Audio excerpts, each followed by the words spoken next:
Assalamualaikum warahmatullahi wabarakatuh. Sebelumnya izin memperkenalkan diri, nama saya Muhammad Sadam Alfaris, NPM 34. Perkenalkan, nama saya Julian Mantara, NPM 35. Perkenalkan, nama saya Aldo Mas Pertama, NPM 36. Perkenalkan, nama saya Muhammad Iqbal Al-Farizi, NPM 40. Saya Alintiara Dimia Zahra, NPM 51. Perkenalkan, nama saya Elsa Delia Salsabila, NPM 128. Baik, di sini saya akan menjelaskan apa itu pengertian pemrosesan paralel atau paralel prosesor. Paralel prosesor adalah penggunaan lebih dari satu CPU untuk menjalankan suatu program secara simultan. Idealnya, semakin banyak CPU yang digunakan, semakin cepat pemrograman dapat dijalankan.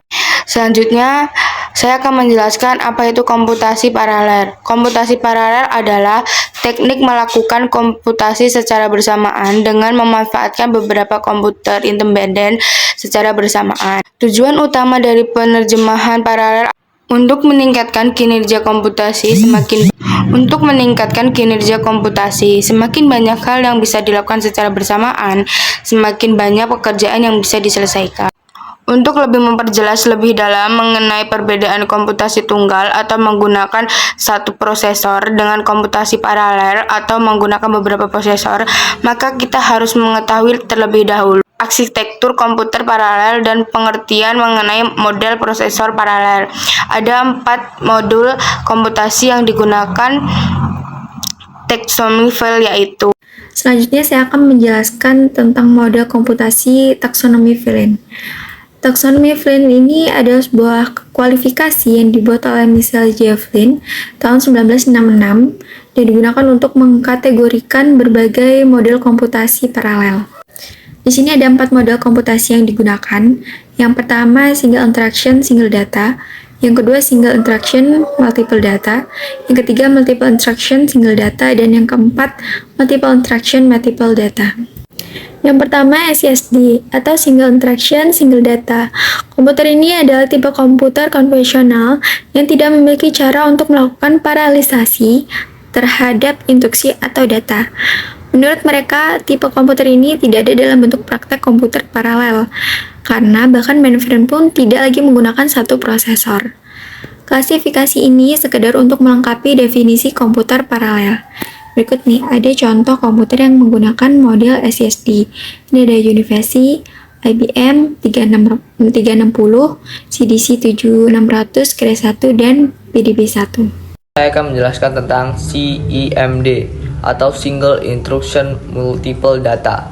Komputer ini memiliki lebih dari satu prosesor, tetapi hanya mengakses eksekusi satu instruksi secara paralel pada data yang berbeda pada level lockstep. Komputer vektor adalah salah satu komputer paralel yang menggunakan arsitektur ini. Beberapa contoh komputer yang menggunakan model CIMD adalah ILLIACIV, MASPAR, Cray XMP, Cray YMP, Thinking Machine, CM2, dan Seal Processor GPU. Selanjutnya ada MISD atau Multiple Instruction Single Data. Teorinya, komputer ini memiliki satu prosesor dan mengeksekusi beberapa instruksi secara paralel. Tetapi, praktiknya tidak ada komputer yang dibangun dengan arsitektur ini karena sistem tidak mudah dipahami. Sampai saat ini, belum ada komputer yang menggunakan model MISD. MIMD, Multiple Instruction Multiple Data. Ini memiliki lebih dari satu prosesor dan mengeksekusi lebih dari satu instruksi secara paralel.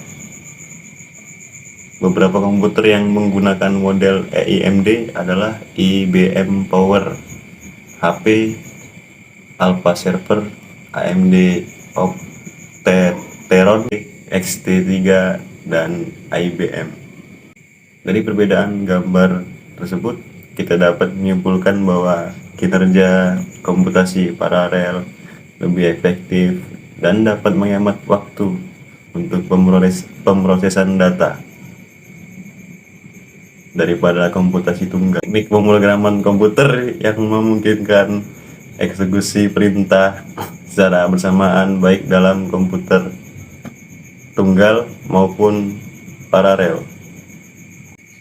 Tujuan utama dari pemrograman paralel adalah untuk meningkatkan performa komputasi. Makin banyak pekerjaan yang bisa diselesaikan, komputasi paralel membutuhkan algoritma, bahasa pemrograman, compiler.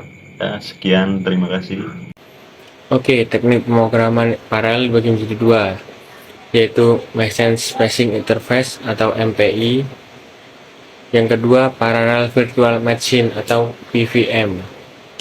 Oke, di sini saya ingin menjelaskan tentang Machine Spacing Interface. MPI adalah sebuah standar pemrograman yang memungkinkan pemrograman untuk membuat sebuah aplikasi yang dapat dijalankan secara paralel. Proses yang dijalankan oleh sebuah aplikasi dapat dibagi untuk dikirimkan ke masing-masing compute node, yang kemudian masing-masing compute node tersebut mengolah dan mengembalikan hasilnya ke komputer head node. Untuk merancang aplikasi paralel tentu membutuhkan banyak pertimbangan-pertimbangan. Di antaranya adalah latensi dari jaringan dan lama sebuah tugas dieksekusi oleh prosesor. Kegunaan MPI yang lain adalah menulis kode paralel secara portable menggunakan performa yang tinggi dalam pemrograman paralel, menghadapi permasalahan yang melibatkan hubungan data irregular dan dinamis yang tidak begitu cocok dengan model data paralel. Di sini saya ingin menjelaskan mengenai tentang PVM atau Parallel Virtual Machine. Paket software yang mendukung pengiriman pesan untuk komputasi paralel antara komputer. PVM dapat berjalan di berbagai macam variasi Unix ataupun Windows dan telah portable untuk banyak arsitektur seperti PC, workstation, multiprosesor, dan superkomputer. 들어줘와 함께 달려 Ready for action, let's go.